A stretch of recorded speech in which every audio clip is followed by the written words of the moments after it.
I still remember the feeling of moving into that house. It was a few years ago, and I had just bought my first place on the very edge of a small city. Out there, it didn't even feel like the city anymore. It felt like a half-forgotten town. The kind where the streets stretched too wide and the houses were spread far apart. As if they didn't really want to be neighbors at all. The silence hit me first. It was the kind of quiet that wasn't peaceful, it was heavy. No cars driving by, no children playing. Even the birds seemed to avoid the place. It should have felt safe, but instead, it made me feel like I was the last person alive in a world that had been abandoned. The house itself was small, nothing impressive, but it was mine. I didn't know anyone in the area, and to be honest, I didn't mind. I had never been the kind of person to knock on strangers' doors or throw a welcome barbecue. I liked being alone, at least. I thought I did. Only a couple of days after I moved in, I was still unpacking boxers when a knock came at my front door. It startled me because I wasn't expecting anyone. When I opened it, a tall man stood there. He had black hair streaked with gray, a patchy beard, and a smile that stretched across his face in a way that didn't quite match his eyes. "Hey there," he said. "I'm Todd. I live just a few doors down. Thought I'd come by and welcome you to the neighborhood." I shook his hand. His grip was strong, almost too firm. We made small talk. He asked where I'd moved from, if I was living alone, what brought me out here. They were the kinds of questions that seemed harmless at the time. Normal neighborly curiosity. He told me he lived with his wife, Sarah, and that they loved the quiet life this neighborhood had to offer. He even laughed a little when he said it like he was proud of how peaceful it was out here. And then, just as quickly as he appeared, he left. For a while, I thought nothing of it. But as the days went by, I noticed something strange. Despite living in a neighborhood, I never saw anyone else. No kids riding bikes. No one mowing their lawn. No cars pulling into driveways. It was like every house around me was just a shell. Empty. Silent. It made me uneasy. A few days later, Todd showed up at my door again. This time, he was smiling wider. He told me that he and his wife were hosting a small dinner that night. Just a little get-together with the neighbors. He said it would be a great way for me to meet everyone and feel more at home. Now, considering how lifeless the neighborhood seemed, the idea surprised me. But at the same time, I thought maybe this was my chance. Maybe the neighbors were just private, and this dinner was where they all came together. So, Primera agreed. That night, I left my house around 7:30 and walked down the quiet street toward Todd's home. The neighborhood was darker than usual. No porch lights, no voices, not even the hum of a TV through an open window. Just darkness. When I got to Todd's place, I noticed something odd. There weren't any cars outside. No lights on. The house looked abandoned. Still, the front door was cracked open, just slightly. I hesitated, but then knocked anyway. From somewhere inside, Todd's voice called out cheerful at first. "Come on in. Make yourself at home."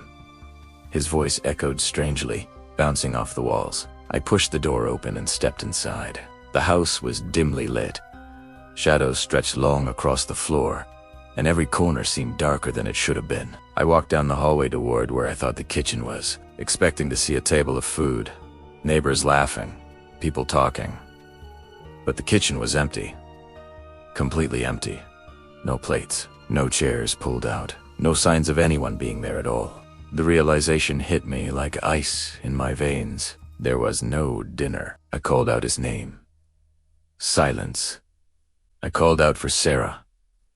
Nothing. And then the front door slammed shut behind me. The sound was deafening. It echoed through the house like a gunshot. I froze in place. My pulse started racing, and every nerve in my body screamed at me to get out. "Where are you going?" It was Todd's voice. But it didn't sound the same. It was deeper, darker, like all the friendliness had drained out of it. I bolted. My footsteps pounded against the wooden floor as I ran back toward the door. When I reached it, I realized it had been locked. 3 separate locks slid into place. Behind me, I heard footsteps. Heavy, quick, and Todd's voice again, closer this time. "Don't leave yet. I just wanted you to meet the neighbors." My hands shook as I ripped the locks open one by one. His footsteps grew louder, faster, until I could hear his breath right behind me. Finally, the last lock gave way. I yanked the door open and ran into the night. I didn't look back. I didn't stop until I was inside my own house with every door and window locked. Minutes later, there was banging at my door. Todd's face appeared in the window, his eyes wide, his smile twisted. He pounded his fist against the glass, calling my name. By the time the police arrived, he was gone. That's when I learned the truth. There was no wife, no Sada, no dinner party. Todd had lived alone for over a decade. Everything he told me was a lie. And I'll never know what would have happened if I had gotten out of that house in time. I grew up in a pretty ordinary neighborhood. Nothing flashy, nothing dangerous. Just one of those towns where every street looks the same, and the biggest excitement of the week was the garbage truck making its rounds. It was safe, quiet, and familiar. I'd lived there nearly my whole life, and honestly, I thought I knew that street better than the back of my hand. That was before the new neighbor moved in. He came in during the fall, right when the leaves had started to cover the sidewalks. I remember the moving truck sitting across the street for hours, with this man carrying boxers inside. He looked normal enough. Ordinary. Just some guy starting over, like anyone else. I didn't bother introducing myself. I'm not the type to knock on someone's door with a plate of cookies. And besides, I figured I'd see him around eventually. A week passed without anything unusual. Then, one night I came home late from work. The street was mostly dark. Everyone's porch lights out except for mine. That's when I noticed him. The new neighbor was standing on the sidewalk. Not walking, not approaching. Just standing there. His body faced my house. His head was tilted slightly forward, his posture stiff. At first, I thought maybe he was waiting for someone. But the way he stood there, it wasn't casual. It was deliberate. I pulled into my garage and got out of the car. By the time I stepped outside again, he was gone. No footsteps, no car, nothing. Just vanished. The next morning, I tried to shake it off. Maybe I imagined it. Maybe he was just going for a walk, and it happened to look strange. But deep down, something about it gnawed at me. A couple of days later, I went outside to grab the mail. It was a quiet morning, the kind where the air is cool and the neighborhood feels asleep. I happened to glance across the street toward his house. At first, everything looked normal, no lights, curtains closed. 10, Primera Sa, W Italiano. A movement in the upstairs window. I looked closer and caught the blinds swaying back and forth, like someone had just been standing there, watching. Watching me? My stomach sank. I told myself I was just being paranoid, but from that moment on, I couldn't shake the feeling. Every time I stepped outside, every time I glanced at his house, I felt eyes on me. Days passed. I tried to ignore it, but one evening, just after sunset, I saw him again. He was at the end of my driveway, standing perfectly still. I can't explain it, but the way he stood there, it was wrong. His body looked tense, like he was caught in the act of doing something he shouldn't. I stepped outside and called out to him, trying to keep my voice friendly. "Hey, everything okay?" He didn't answer. Instead, he turned casually, as if nothing was wrong, and began walking down the sidewalk. Just a man out for a stroll. Only, it wasn't normal. It was too casual. Too rehearsed. I called after him again. He didn't turn around. He didn't even acknowledge me. He just kept walking until he disappeared around the corner. That's when I stopped trying to convince myself it was nothing. Something wasn't right about this man. That night, I stayed awake later than usual.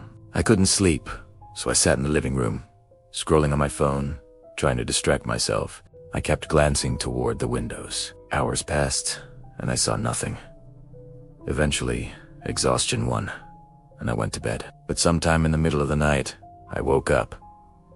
Not to a noise, not to a dream. I woke up because of a feeling, that gut-wrenching, primal sense that something is very, very wrong. My heart was pounding in my chest. The air felt heavy. My body was telling me I wasn't alone. I sat up in bed, listening. The house was silent. I strained my ears and heard nothing. But I couldn't shake the feeling. So I got up. I walked slowly to my bedroom door. My hand hovered over the lock. Something in me told me not to open it. Instead, I pressed my ear against the wood. At first, silence, then a creak. The sound of weight shifting on the hallway floorboards. I froze. My blood went cold. I slowly crouched down, pressing my face to the bottom of the door, just enough to peek under the small crack. And that's when I saw them. Boots. A pair of boots, standing motionless, just inches away from my door.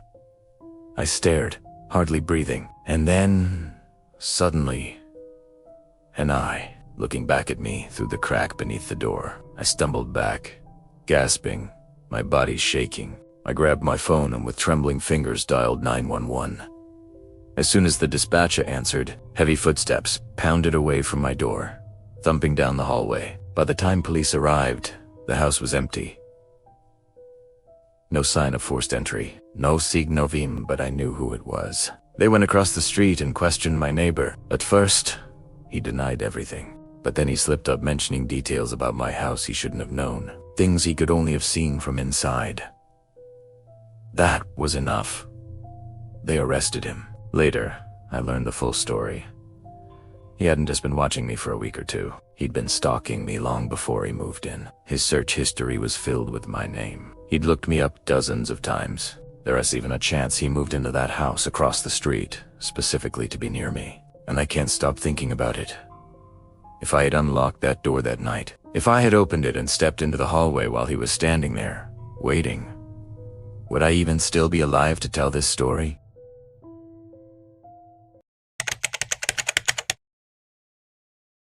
It was supposed to be just another night. Nothing special.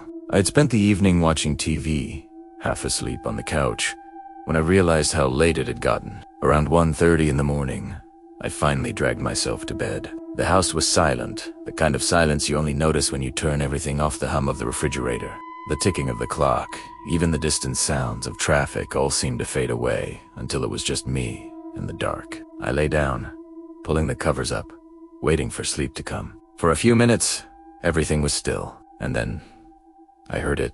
Tap, tap, tap, tap. At first, it was faint. So faint.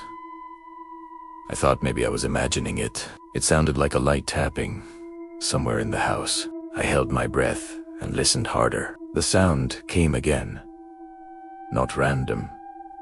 Not creaks of an old house. No, it was deliberate. Tap, tap, tap.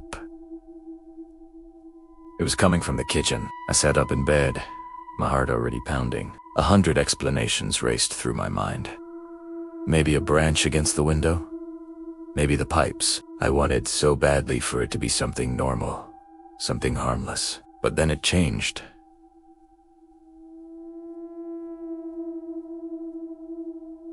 The tapping became scraping, like metal against wood. Slow. Dragging. Shacked.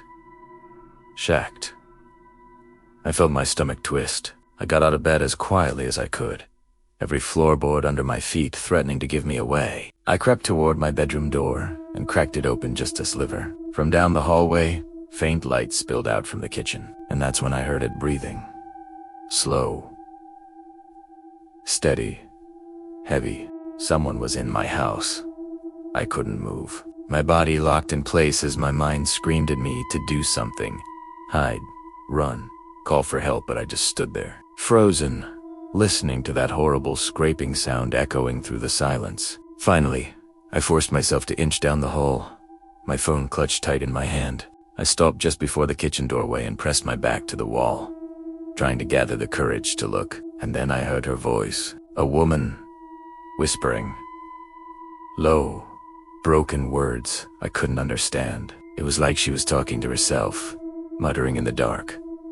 My blood ran cold. I leaned forward just enough to see. She was standing in the middle of my kitchen, a woman I had never seen before. Her hair was tangled and wild, her clothes torn and dirty like she had crawled out of the woods.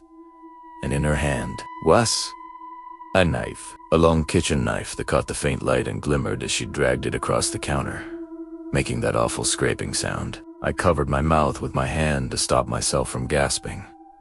My entire body shook. She wasn't just standing there. She was waiting. Her head twitched toward the hallway, like she knew I was there. I stumbled back quietly, my phone trembling in my grip as I dialed 911. My voice shook as I whispered to the dispatcher that there was someone in my house, armed with a knife. The operator told me to stay calm, to stay hiding, that officers were on the way. But then the scraping stopped. The silence was worse than the noise. I couldn't hear her breathing anymore, couldn't hear her muttering. And then footsteps. Slow, careful. Coming down the hallway, she knew. I darted back into my bedroom and locked the door. My hands shook as I dragged the dresser in front of it, my heart slamming against my ribs. Her footsteps stopped right outside my door. And then, tap, tap, tap. She was dragging the knife across my bedroom door. I pressed myself into the corner of the room, tears welling in my eyes. My phone clutched to my chest as I begged the dispatcher to hurry. Minutes felt like hours. And then red and blue lights spilled across my window. The woman shrieked an awful, inhuman sound, and the footsteps pounded away from my door. By the time police broke into the house, she was gone. Vanished. They searched every room, every closet, every inch of the house. Nothing. But the knife marks on my bedroom door were real. Deep grooves carved into the wood where she had been standing. Later, when I asked the police if they knew who she was, they told me something that chilled me to my core. Over the past month, they had gotten multiple calls from people in nearby neighborhoods. Each one described the same thing. A strange woman, dirty clothes, wild hair, carrying a knife, breaking into houses in the middle of the night, and no one had ever caught her. To this day, I don't know how she got inside my home, or why she chose me that night. All I know is that sometimes, when I lie awake in the silence, I swear I can still hear it. That faint, deliberate sound. Tap. Tap.